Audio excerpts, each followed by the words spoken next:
are banking on this relationship and on the DA to change their attitude towards us getting the land. If they refuse, the South Africans will take them out. Nobody is immune from being taken out.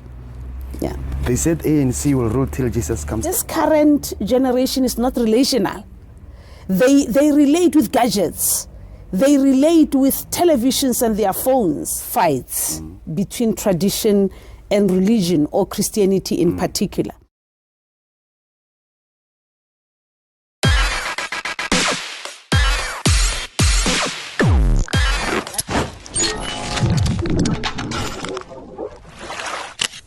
Ladies and gentlemen, welcome to My Personal Experience TV. Today we're making history. Today we are hosting a doctor for the very, very first time. The last time we tried, we went to a candidate, a PhD candidate. That's how far we went previously when we were trying to host someone or something close to a doctor. So, ladies and gentlemen, please help me welcome Dr. Lydia Moeng.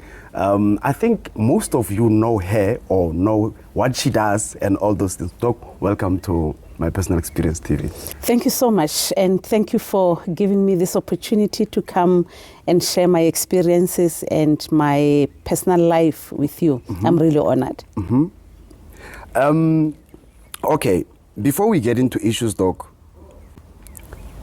being a doctor, it's a huge thing. It's a very big thing. It's not just a thing that you can talk about in corners. It's a very big thing. Now, I just want to check. Sometimes when you are not familiar with other things, you would hear someone is a doctor, and then when you've got flu, you're like, no, but I know Lydia is a doctor. Yes. So I just want to check: is it medical doctor or is it? Wonderful. I am a doctor of philosophy. I'm a master of education. Okay. And then I did my doctorate in theology. So that's the field that I'm doctoring in. Oh, okay. Yes. So you did philosophy. Yes. And then also you did education. Yes. And then I have qualifications in a lot of areas. Okay. Originally, I'm a teacher. Okay. So I went through a process of studying while I was teaching. But that's where I started. And while I was teaching, then I ventured into law. So I have studied law, human rights, and it was that studying of human rights that landed me in the office of the MEC for Education, where I worked with 2 MECs. In other words, I served there for almost 2 terms. Then while I was there and I was working in the field of education, I pursued my studies up till master's level. And after that, then when I left government in 2007, that's when I pushed the other areas and I started to do a lot of theological studies. I did counseling programs. Before, while I was still a teacher, I tried engineering. So I studied electrical engineering, heavy current, and I dropped somewhere in the process, realizing that I'm a people's person. I can't be sitting and dealing with machines, with cables and all those cables things. and all of those things. And I said, no. Even though I'm adventurous, but I'm not interested in this. So I left it and I continued with my studies in education, and I did law, educational law together with human resources and other things there. So I studied vastly. Let's look at just a brief one. Let's look at the motive behind the studying, because sometimes we go to school and then we're like, okay, I want to study, get a job and all those things. But then you got a job, a nice one for that matter, if I were to put it like that. But then you went on and on and on. What was pushing you? What was inspiring you? Like, I grew up in the family of entrepreneurs. My grandmother was an entrepreneur, a subsistent farmer who was planting things behind her yard, and she would sell them. She was working in Rustenburg at the Tobacco Corporation Company. While they took the 4 o'clock bus in the morning, she would be selling in the bus. My mother was an entrepreneur. She was sewing and knitting, and she was very strict. When we came from school, going to the small industries, at that time it was Buputatswana Small Industries. We would go there. I'm the firstborn of the family, in the family of 6. And my mother was very strict with me. When I tried to touch the machines and be working on the machine, trying to learn, she would beat me on my hands to say, no, you are breaking my needles. Stop those things you're doing. Stop that, you are breaking my... But my younger sisters played around the machines. No problem. There was no problem. Until today, all of my sisters can knit and sew except me. Okay. And probably except the last one because she was very young when our mother died. So I hated anything that has to do with business and working with your hands and working for yourself. I did not want that, and I made a vow that I was going to study and work with a pen and paper. Okay. And that is basically what motivated me to be studying the way I studied and the way I am still studying. You will not believe that I'm registering now for my PhD in education because that is what I originally wanted. And I promised myself I will get it. I will get it for as long as I'm alive. I will get it. Then I would have accomplished. Basically, if the mother, may her soul rest in peace, if she didn't stop you from knitting and sewing, I would have taken the skill. Because, you know, some of the things are in the blood. No matter how much I ran away, I remember it was in 2005 when I was working in the office of the MEC, when the reality dawned to me and it caught up with me that, girl, you are born in an entrepreneurial family and there is no way you will run away from entrepreneurship. And in that year, I registered my business. Okay. 2005. 2007, that thing that I was crazy about, that I'm going to be a professional, I resigned 24 hours notice in 2007. I resigned. I remember 2006, I requested the department to move me from the office of the MEC to labor relations. I needed a change of scenery. I had enjoyed the glamour of the office of the MEC for a long time, and I felt like... You're done with it. I'm done. I'm done here. I want something different. So I requested them to transfer me from there to labor relations. Then I worked in labor relations for exactly 12 months. And at the end of the 12 months, I resigned because an entrepreneur in me, in the blood, caught up with me. And I started my business at that time. Until today, it's 17 years now that I haven't been working for anybody. I haven't been working for government, even though I pushed myself to study so that I can be employed in big offices. I couldn't stay in the big offices. Besides you being a professional and working in big offices and maybe having a business, is there something else that you do besides the ones that you mentioned already? I'm a pastor. Okay. I'm a pastor. I preach the gospel. And I started this when, it's 39 years now that I've been preaching. 39 years means I started when I was still a teenager in school. So I started to preach, and for a long time of preaching on radios, in conferences, in camps, I was refusing to be called a pastor. Okay. It also caught up with me in 2007 when I left government. It was then that I surrendered to say, this thing is in me.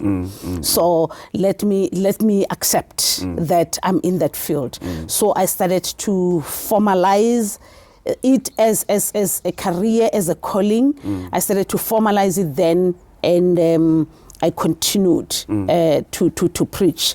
And from 2009, I realized that my calling of preaching is bigger than sitting here. Then I started to go to all the provinces to preach in all the provinces. Then 2010, I started to move to other countries, neighboring countries.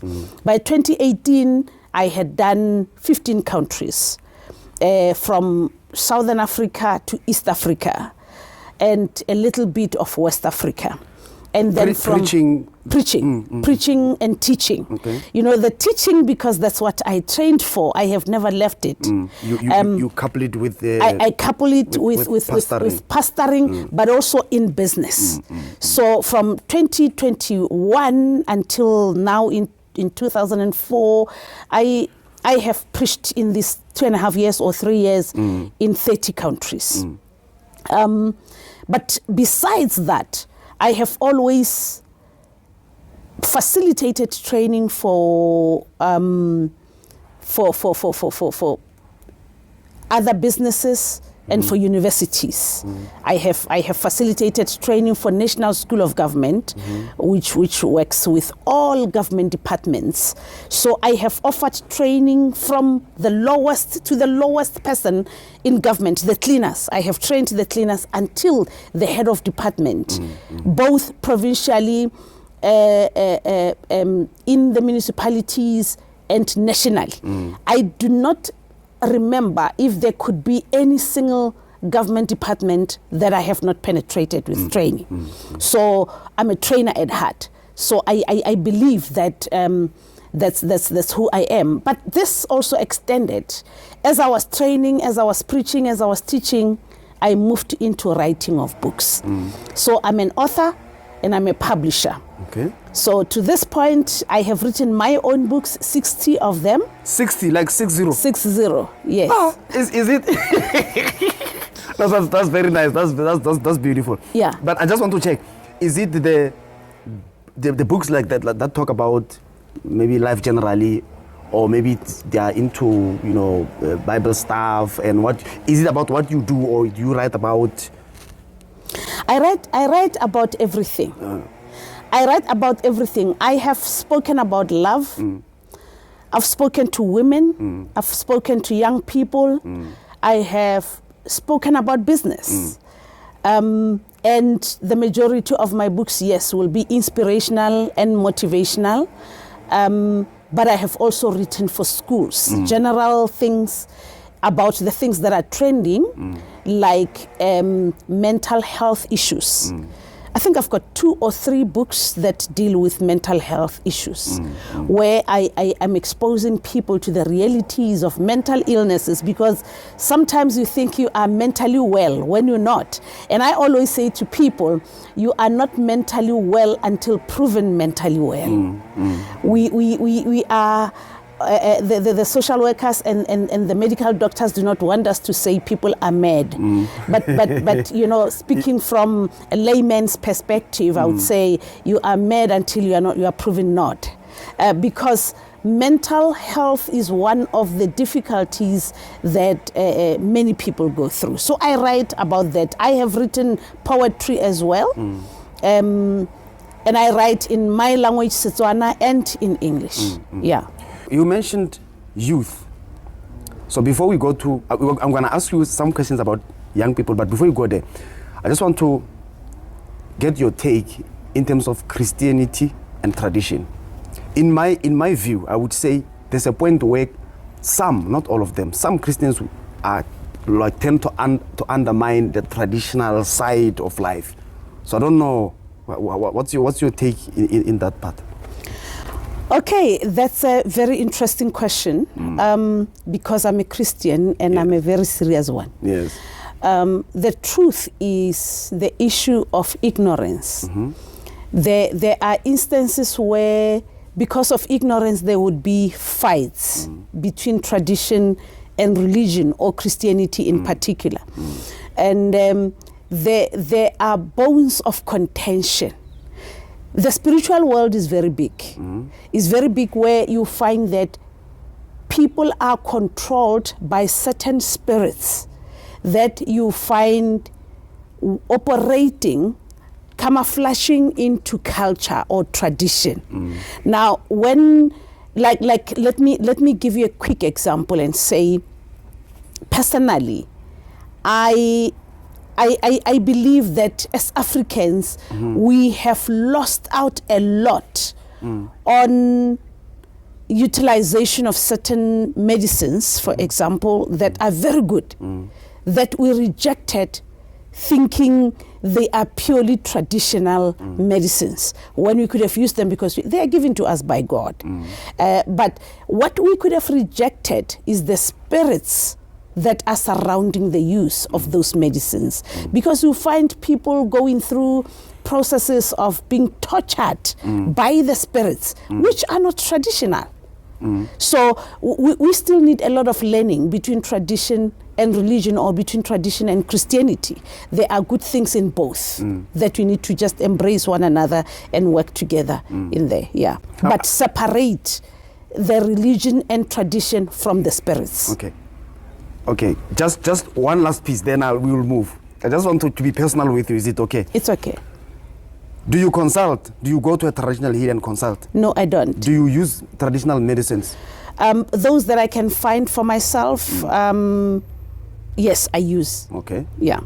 It's fine. Let's move. Doc, let's look at our youth. There's a quote by Nelson Mandela that says, I can't remember it correctly, but along the lines it says, a country that doesn't take care of its youth, it's more like a doomed country, something around those lines. It's Nelson Mandela's quote. I'm not sure about it word for word, but it's something around those lines. So my question is, looking at our youth right now in the country, do you think our future is bright as a country, or do you think what's going to happen going forward? Remember, we've got different generations, 90s, 2000, this, but then looking at the current one right now, putting on everything that is happening with our youth today. Do you think we have a bright future forward? It depends on the angle you look at it from, because it's not all doom and gloom. It's worrying. It is really worrying. When we look at the culture of the young people currently, it is really worrying that a lot of them are dropping out of school, and education is the foundation. A lot of them are into drugs. So in other words, if we allow many children to stay in drugs, we do not have a future. Their lifespan is going to be cut short. But as others are busy with the wrongs, there are others that are busy with some right things.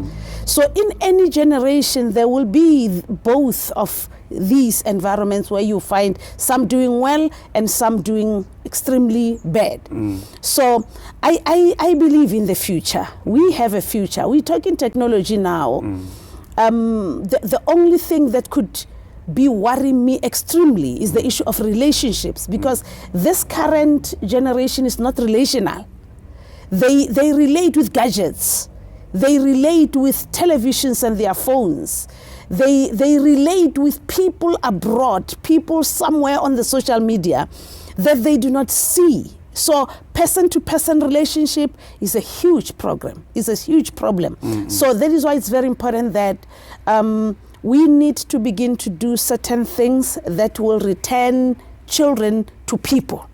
If you're going to miss out on that, then we have lost a generation. But I think in my view, I think that what you are saying, it's to some extent impossible. Looking at, we are now in the fourth industrial revolution world where the artificial intelligence is taking over on everything, including your jobs, including everything, literally everything. Then to bring that back, it would be somehow a very long shot, don't you think? We have this thing called time management.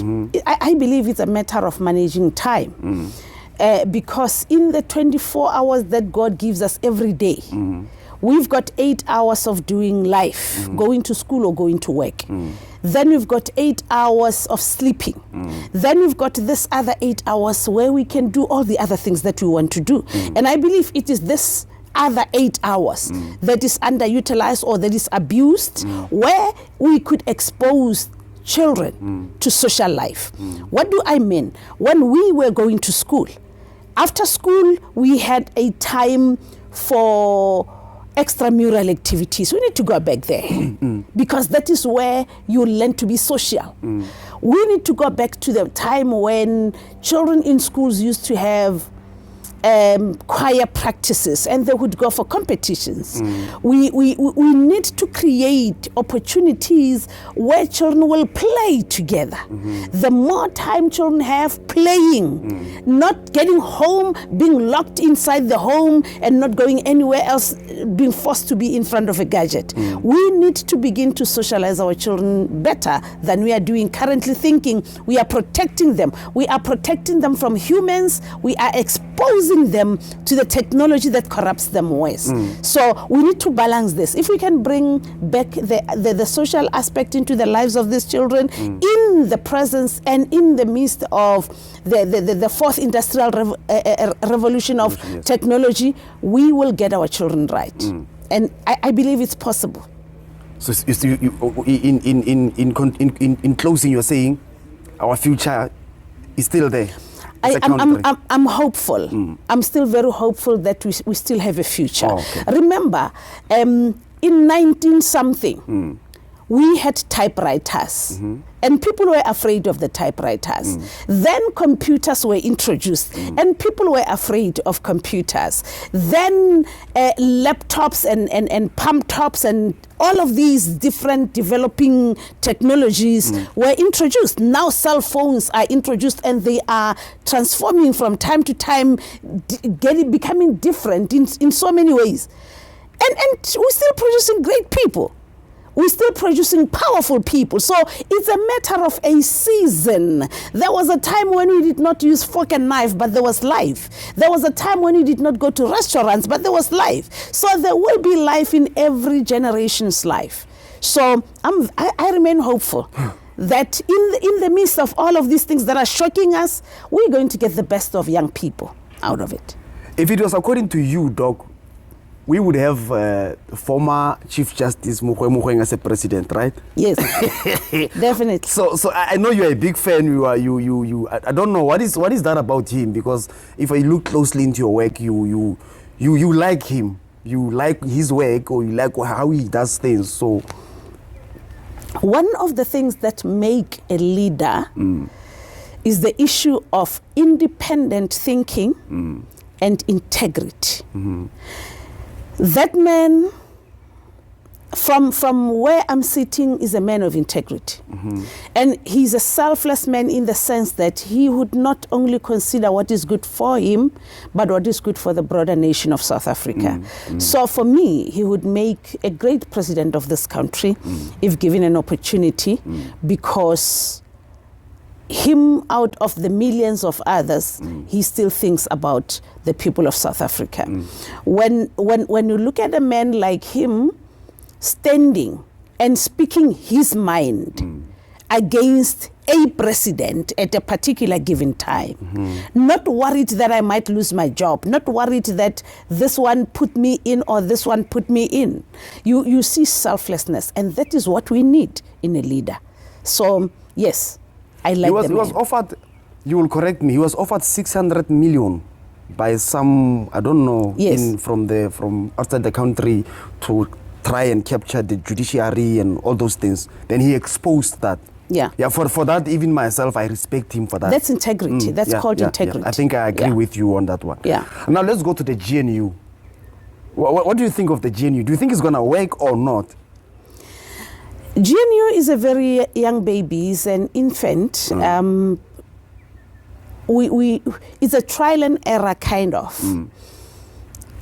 If the leadership that is inside the government of national unity can repent, allow me to use that word, because they have wronged us in the past, all of them. They have wronged us in the past. Do you mean? I'm talking about the previously ruling political party and the opposition parties. The ANC and the DA. The ANC and all of them. The ANC, the DA, and the opposition parties. Okay. They, according to me, they have all wronged the South African Africans. Okay.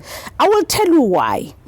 Because the DA had the government in the Western Cape, and the ANC had the government in almost all the provinces, and they chowed the money of the South Africans. The DA did fairly well where they were, but when they became part of the government of national unity, there are things that you do not know where they are standing. You're beginning to question a lot of their integrity, a lot of their policies, a lot of their commitment to what they said they would do. But again, when you look at how they think, they always forget that even though they are representing the majority of the white people, the white people that we might call the majority make less than 10% of the population of South Africa. Minority. They are the minority. Now, if they can take all the white people and make sure that they take care of them, they would have taken care of less than 10% of the population. Now, their policies are not considering the more than 80% of the population to make sure that the more than 80% is fully taken care of. So you get seriously worried about their attitudes towards the black people who are in the majority, who need to truly be picked from the ground. Because when you talk about poverty and you say more than almost 50% of the people of South Africa are not working, we're basically talking about black people. Yes. So I would say, if all the political parties, when you look at the attitude of the MK, for example, wanting to delay the inauguration and all of taking government to court for this and this and that and that, when you look at that, you ask yourself, what are they looking for? Who are they representing? And when people are biased to a certain ethnic group, they are biased towards just the Zulus, probably, even though they are going to all the provinces around the country, getting their support, but their bias is on the Zulus, you get worried. And that is the same thing that I'm worried about the DA. So if the attitude of the people can change towards South Africa, and they accept South Africa as a multilingual, multicultural, multi-traditional country, if they can do that, then the government of national unity will succeed, because then they will have to consider the dynamics within the country and say, how do we then resolve the issues? We still do not have the land as black people, and we need it desperately. If we can only be given the land, come to the villages, go to any village that you can think of, where people are given sites by the traditional leaders. People build for themselves. Yes. We are not looking for RDP houses. We just want land. We just want the land. And then we will do the rest. So if we can deal with, if this government of national unity can be positive towards land redistribution and restitution, we are okay. Can I guarantee you something? You can dispute it, okay, but from where I'm sitting, they gave that John Steenhuisen from DA, they gave him the agricultural what minister, right? And then it's white people who are against this thing of amending the constitution so that we can expropriate without compensation. It's almost all of them. They are against that. Why? Because they are the one who are holding all the profitable land. Because that thing of ANC that they tried, that they are going to willing buyer, willing seller, it failed dismally. Because even if they were willing buyers, there's no willing seller. There's no willing seller in a sense of they make the prices high deliberately. So that if you are a black man, maybe you have few millions, you want to buy a piece of land, they are like, no, this is 30 million, 45 million, just to make sure that they don't release the land. Now, what I wanted to say was, I think, you can correct me, I think the DA, because they are against this thing of expropriation of land against without compensation, they pushed whatever they pushed so that they can have John there to protect that sector. That's what I'm thinking. So in that way, we can just kiss the redistribution of land goodbye. I will say it again. The people of South Africa spoke. And they were loud and clear. You know, sometimes you take people for granted and you think they are not seeing what you people are doing. I think the people of South Africa started to speak in 2009. They started to speak in 2009 when they were fed up with the ANC, and they put in the EFF. They were very hopeful. Remember, the policy of the EFF is mainly economic development for black people. Yes. So with that policy, we loved them. We loved them, and I believe that many of the South Africans voted for them. Including me. Yes. We were hopeful that they would give us that. But then in the process, we got fed up of the attitude of the leader, the approach. You know, you can't just insult people and get away with it. Every day, all the time. You know, you can be firm but respectful. Yes. So many people said, no, this is not the future, and they moved to others. All right. Actually, when I spoke about 2009, I wanted to talk about the what we had at that time, COPE. When COPE came in 2009, we were hopeful. But now I was never hopeful. And then, honestly, remember, we needed an option from the ANC, which was black. So we got COPE, and then it disappointed us from day one. It disappointed the South Africans. Then 2014, EFF came in, and we thought our economy was going to improve, and then they started to insult everybody and the adults. Now, I'm coming back to what you say. If the DA thinks that they will keep on denying the black people the land and continue to get the votes of the black people, let them be reminded of what happened in 2024 when the South Africans refused to give their votes to any one particular vote and spread the votes all over. That is because there are things that we are looking for, and we are banking on this relationship and on the DA to change their attitude towards us getting the land. If they refuse, the South Africans will take them out. Nobody is immune from being taken out. Yeah. They said ANC will rule till Jesus comes. Anyway, Doc, now, just a quick one. Our education system in the country, do you think it needs reshaping, shape up? I was born in the era of Bophuthatswana, and I will always be proud that I am a Motswana from Bophuthatswana. Bantu. I'm a Bantu, and I am proud of that. Can I just tap in there? Apparently, I don't know, you tell me, apparently Bantu people are extremely educated. I don't know. Yes. Okay. Yes, they are. They are. They are very educated because we remain hopeful that education will take us somewhere. Now, I was saying to you, I come from there, and I am still wishing that there will be people in this government of national unity who go back, who revisit the strategies of the old man. The president of the then Bophuthatswana, Ntate Kgosi, Dr. Lucas Manyane Mangope. That man had a plan. He had a strategy. When he wanted to build a particular kind of a school, he would have one structure and one plan and plant it in all of his districts. When he wanted to build the stadium, he would do that in all the districts. When he wanted to build a particular kind of a clinic, he would do that in all. That's called equitable distribution of resources. So we need to get back there.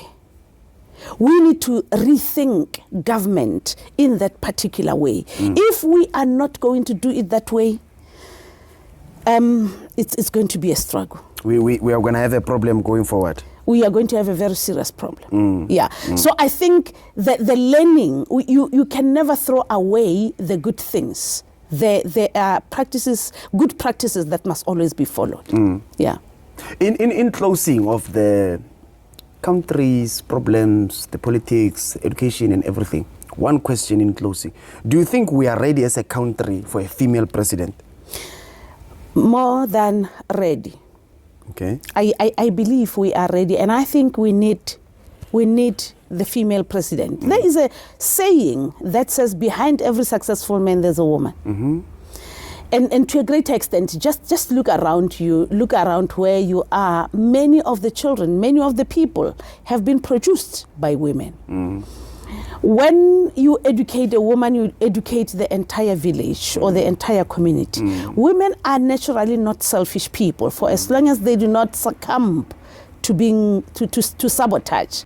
A lot of women have failed in this government of South Africa because they were used as fronts, not because of their skill, their ability, but we are more than ready. It is time that we have a female president, because if we could make sure that we have a female president, we would go very far in terms of people development, in terms of taking care of what is needed by children, because the children are the future of every country, in terms of embracing and including everybody. If the more we exclude women, the more we delay the country from going far. So we need a woman president now. I'm going to give you one name. I'm going to give you one name that I think, in my world, that person deserves or deserved by all means necessary to become our first female president, which is Winnie Mandela. I don't know if you agree with me or not. Maybe you have a different name.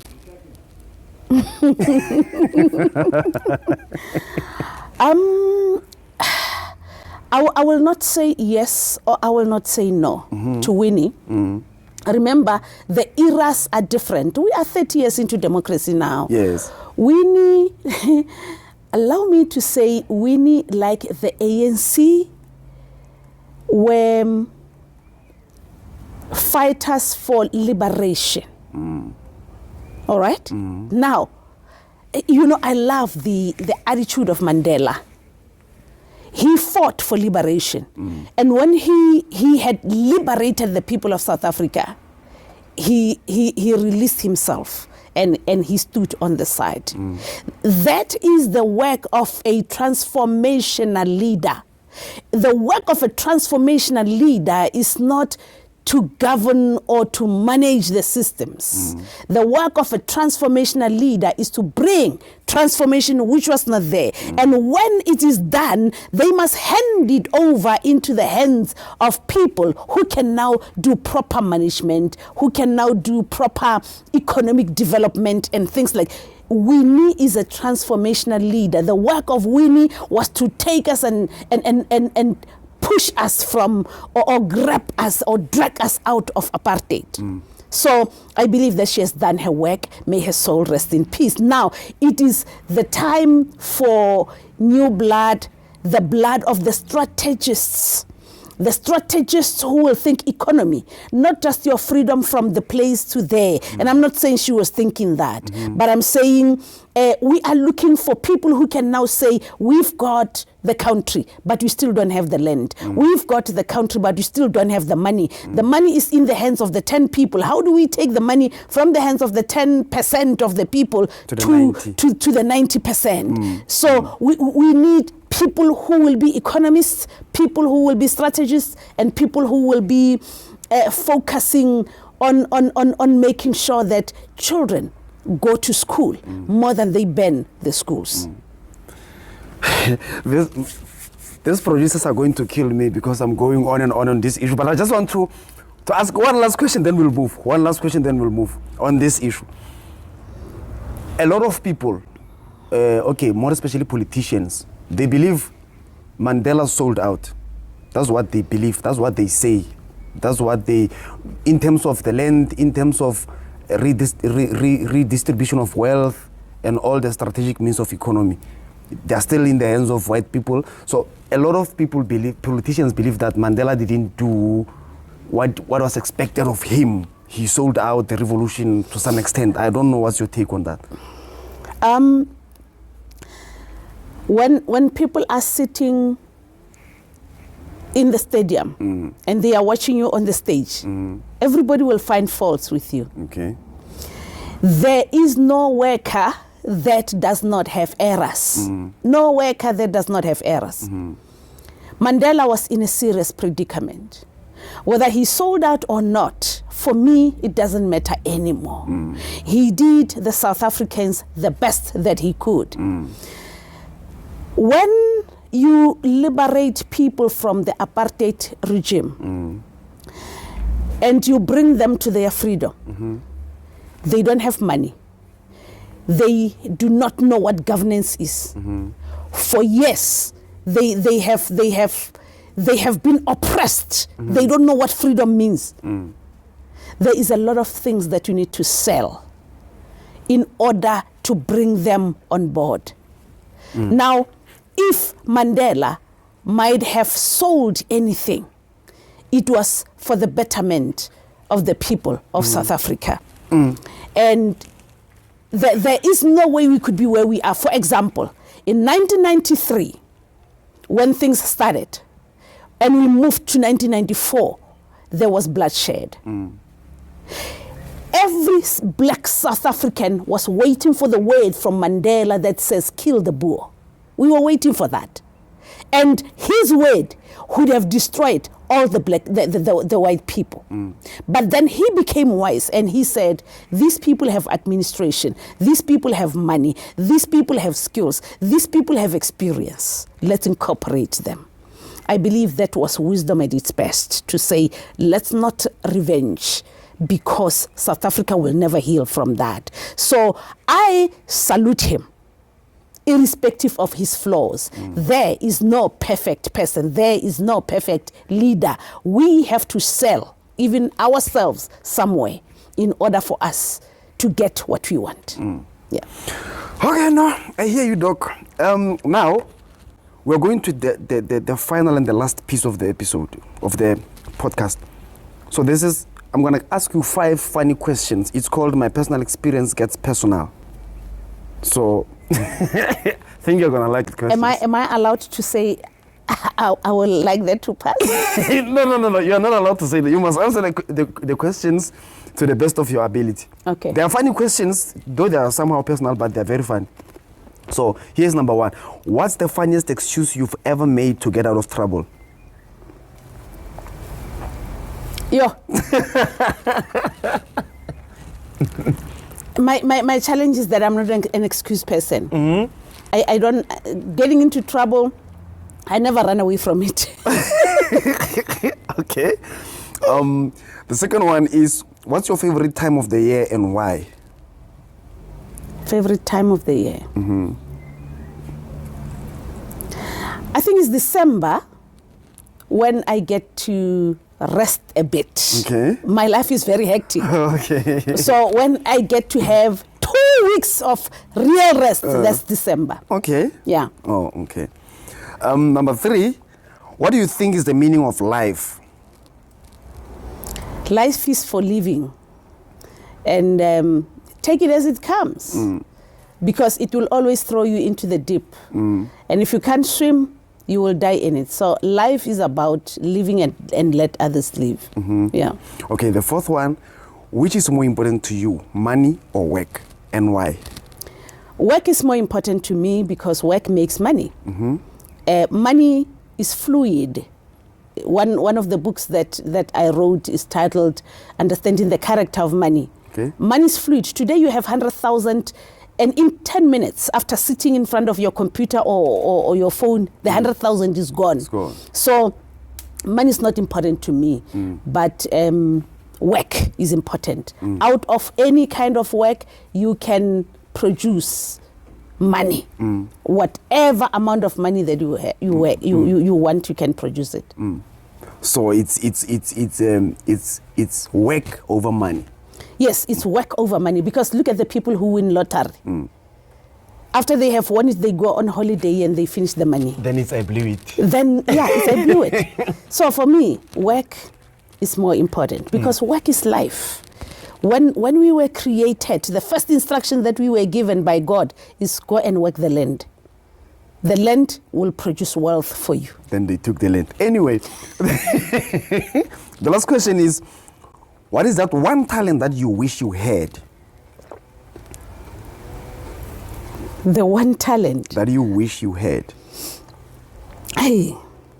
Okay, take your time. Yeah, that's a difficult question. I wish I could dance. I wish I could sing and dance. And singing, yes, I can a little bit when the singers are not there. Okay. But dancing, Jehovah. Maybe I think we can talk to the producers after the show. We can play some music and try the dancing thing and put it on the internet and see what happens. Yeah, no, that's one talent that I wish I could. You know, I have traveled around Africa. More than 50% of Africa I have done. Africans can dance. Africans can dance, and they have the energy to dance. And when I go there and I look at myself and I feel pity for myself. But Doc, okay, in terms of dancing, even myself, hey, it's a bit challenging for me. So, but I think sometimes when they're dancing, just go there and do your thing. Do it the way you see fit. Yes. I try that. I try that. And sometimes they get excited when I try to do their thing and I'm struggling. But this is because dancing is not in this body. Okay. No, thank you very much, Doc. One last question, then we are closing. Currently, what is that you are working on? What is that we can maybe expect from you? Maybe another book or something? My biggest focus now is one on pushing to accomplish my PhD in education. That's what I'm focusing on. But two, I'm focusing on developing young people. At the moment, I'm pushing for more young writers, especially to write in our native languages. So I'm pushing on building a legacy where when I look back, I would say I have produced after myself. I'm pushing on producing writers right now. And I'm also pushing on producing other artists in other fields, like the writers, the singers, the dancers, the poets, those who play different types of music instruments. So I'm working on building a legacy. But most importantly, I want to travel the world and see if I can finish it in the next. I've done 30 countries now in 2.5 years. So my plan was 15 years, I should have covered all the countries of the world. So that's my focus now, on traveling the world. Okay. No, thank you very much, Doc, for visiting our platform. We are very honored. Like I said from the beginning, this is the very first time we are hosting a doctor, a female one for that matter. So we are very honored. We really appreciate your time. We really appreciate the information, everything. Thank you so much. Thank you. Thank you for having me, and thank you for giving me this opportunity. Okay. I really appreciate it. Okay. I'm taking the book.